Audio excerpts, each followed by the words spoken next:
자녀를 키우는 그 부모님들 가운데 가장 어리석은 사람이 있는데, 그 어리석은 사람은 그 자녀가 다니는 학교와 선생님을 비방하는 부모님. 야, 너희 학교 왜 그러니? 뭐 이렇게. 형편아니더라. 또 너희 선생님 왜 그러니? 아, 정말 속상해 죽겠어. 뭐 이렇게. 학생이 생각할 때, 아이, 나보다 훨씬 나은 부모님이 평가할 때 학교가 엉망이고 선생님이 엉망진창이다. 이렇게 되면 학교 가서 배울 마음이 안 생기죠. 그때는 아이, 형편아닌 학교구나 해가지고 모든 걸 거부하게 되는 거예요. 그래서 제일 중요한 것은 자녀들에게, 학교 다니는 자녀들에게 너희 학교가 최고라고 얘기해 줘야 돼요. 그리고 너희 선생님 너무나 훌륭하다고 말했어요. 어떻게 너희 선생님께 감사를 표현해야 될지 모르겠다. 아, 우리 선생님 막 때리는데 뭐 어쩌는데 뭐 이렇게 얘기해도 무슨 네가 잘못했으니까 그랬지. 그 선생님을 잘 이렇게 높여주면, 그렇게 되면 자연스럽게 학생이 그 선생님 말씀을 들어요. 근데 선생님 가운데서 하시는 말씀 가운데 나쁘게 되라는 말이 있는 법은 거의 없습니다. 되게 잘 되라는 말로. 그래서 전에 학부모 이제 모임을 신입생들 오면 이제 시간 가질 때 얘기를 하면 늘 학부모님한테 제가 그런 얘기를 했어요. 다른 거 부탁 안 한다. 집에서 학교 칭찬만 해라. 그냥 담임선생님 네 최고다. 너희 학교 선생님들 정말 최고다. 너희 학교가 최고다. 계속 얘기하면 얘가 학교에 재미 붙이고 열심히 공부도 하게 되고 자기 진로를 찾고 그럼 신난다. 그런 그 말씀을 드렸던 기억이 있습니다. 오늘 스승의 주의를 한다는데 다들 어디 갔는지 모르겠어요. 정말 텅 비었어. 권사님들 다 조사하세요. 그래가지고 누가 안 하는지. 이 스승의 날이라 일부러 이거 반항으로 가는 거 아닌가 싶어지는데, 이게 나중에 다 인터넷으로 나가는 거거든요, 이 방송이. 이거 좀 수상한 거예요, 이거. 그러니까 다 조사해서 나중에 왜 안 하는지를 분명히 알아보시기 바랍니다. 스승의 주일이다 이렇게 지키는 것이 사실은 그렇게 흔한 교회가 없습니다. 요새는 이제 교회에서 몇 군데씩 이렇게 따라 시작하나 봐요. 근데 아마 처음 시작한 건 이화교회가 시작했는데, 그때 교회들이 낄낄거리면서 웃으며 얘기하기를 아마 목사님이 스승의 날, 스승의 주일에 선물 받고 싶어서 저를 하시나 봐. 그러면 낄낄거리고 웃었는데, 사실은 그런 마음도 있죠. 근데 그보다 더 중요한 것은 스승에 대한 진정한 존경심과 사랑, 배우고 싶은 마음, 이런 것이 있을 때 자신의 삶이 바뀌게 되는 겁니다. 저희 형이 중학교 때 굉장히 말썽꾸리 얘기했대요. 그래서 저는 그런지 몰랐어요. 나중에서야 알았는데, 저하고 3살 터울이 나는데 저희 형이 배제를 다녔습니다.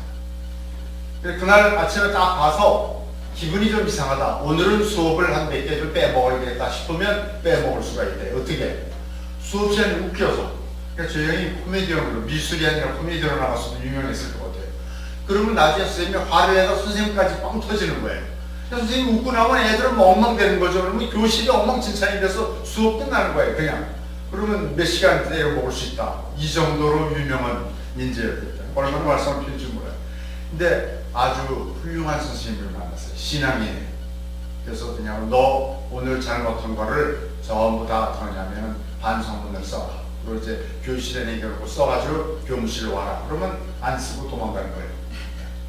그래서 문을 잠갔대요. 창문을 열고 도망을 갔어요. 뭐 이런 그 어떤 그 전력들이 있어요. 전 저 형이 그렇게 유명한 줄 몰랐어요, 사실은. 저는 여러분이 믿거나 말거나 모든 면에서 아주 그 얌전하고 착실하고 그 품행이 방정맞고 뭐 이렇게 되는 그 모든 조건을 다 갖춘 학생이었는데, 저 형은 아주 유명 인사였던 거예요. 근데 그 형이 나중에 그 선생님에 의해서 바뀌어지는 겁니다. 늘 앉혀놓고 기도하고 그 다음에는 형을 위해서 또 좋은 얘기를 해주고 그래가지고 나중에 형이 자라서 이제 작품전을 하게 될 때는 아버지보다도 부모님보다도 먼저 그 선생님을 찾아갑니다. 정용화 선생님인데 찾아뵙고 제가 이번에 작품전 하게 됐습니다. 그 선생님 국어 선생님이었어요. 그래서 사실 미술 하시는 분도 아니에요. 근데 그 선생님께 먼저 이야기를 하고 그리고 그 다음에 작품전을 시작하고 그랬던 거예요. 그러니까 진정한 스승이라는 것은 뭐냐면 삶을 바꿔주는 사람입니다. 그러니까 우리가 스승과 선생의 차이가 다른데, 스승이 있다는 건, 그 스승이 있다는 것은 자신의 삶을 바꾸는 겁니다. 자신의 삶을 바꾸는 거예요. 여러분이 생각해 보셔서 혹시 스승님이 계셨는지 생각해 보시기 바랍니다. 근데 또 한 가지는 뭐냐면, 스승이 계시되 학생이 받지를 않으면 안 되는 경우가 있어요. 정려 스님 밑에 많은 학생들이 있었지만 삶을 바뀐 사람은 그렇게 많지 않을 거예요. 저도 많은 학생을 만났죠. 많았지만 저로 인해서 삶이 바뀌었다고 얘기하는 학생은 그렇게 많지 않습니다. 그것은 내가 어떤 마음을 가지냐에 따라서 바로 이 바꿔지는 삶이 이루어집니다. 오늘 성경을 보면 우리 예수님께서 얼마나 진실한 마음으로 얘기하십니다. 예수님이 하나님을 사랑하시고 하나님이 예수님을 사랑하고 그 사랑을 본받아서 이 예수님이 제자들을 뜨겁게 사랑하고, 그래서 그 제자들이 그 사랑을 깨달아서 다시 주님을 사랑하고 하나님을 사랑하고 될 때, 그때 비로소 변화가 일어나고 생이 새롭고 신나고 그런 열매를 맺는 삶으로 바뀔 수 있다는 겁니다. 우리는 예수님을 영원한 스승이라고 말합니다. 그 예수님이 본신의 힘을 다해서 가르치신 것이 뭡니까? 하나님 사랑과 이웃 사랑입니다. 그리고 그 사랑의 삶을 성육신과 십자가를 통해서 우리들에게 아주 분명히 보여주셨습니다. 이제 스승의 날에 우리들이 할 건 아주 간단합니다. 주님이 원하시는 사랑의 삶을 살아가려면 될 것입니다. 그 허련과 추사 김정희의 그 사제의 관계가 있습니다. 이 허련이라는 소치라고도 불리는데, 이분은 1808년 2월 7일 전라남도 진도에서 허각의 5남매 중 장남으로 태어났습니다. 근데 아주 재주가 있는 사람이었습니다. 이 소치는 해남 연동의 노구단과 인연이 시작되고 28살 때 초이선사를 만납니다. 그래서 32살 때는 초이선사와 친한 친구인 추사 김정희의 그 사제 관계를 맺게 됩니다. 자기가 그린 그림을 이 김정희에게 보냈더니 그 추사가 보고는 깜짝 놀란 거예요. 이 사람 만나고 싶다. 그래서 만나게 돼요. 그것이 1839년입니다. 그런데 1년 동안, 그러니까 거기에서 이제 쉽게 얘기해 선생님의 이제 사사를 받는 거죠. 그 당시에 어떻게 했는지 모르겠습니다만, 요즘도 미술 학원이니 뭐 이런데 가면 배우잖아요. 쓰면 이건 여기가 색이 어떠니까 어떻게 하는데 나고, 이 사물을 볼 때 그렇게 보지 말고 이렇게 보라는 거 이렇게 가르쳐 주잖아요.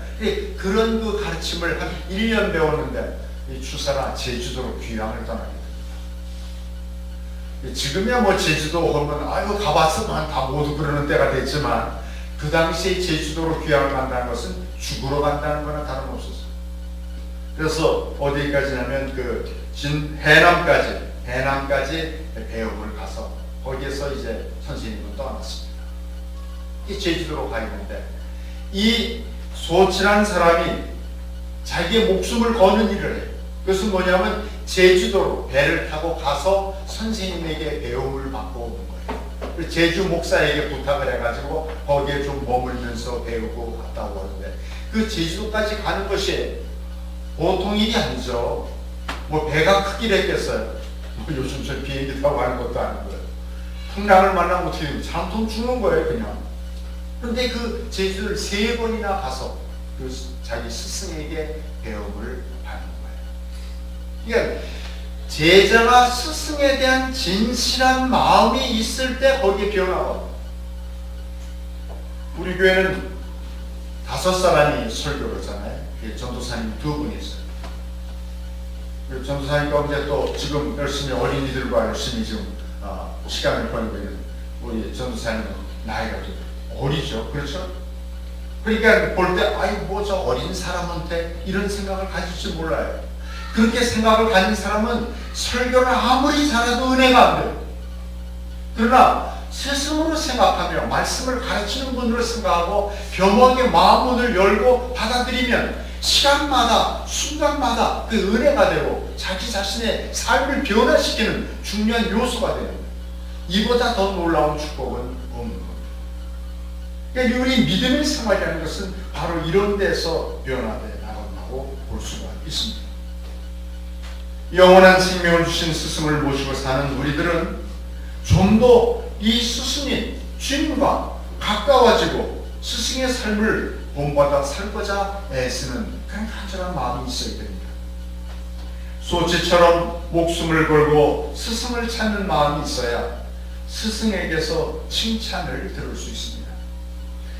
스승 김정희도 이런 얘기를 합니다. 압록강 동쪽으로 소치를 따를 만한 화가가 없다든가, 또는 소치 그림이 내 것보다 낫다고 이렇게 칭찬을 합니다.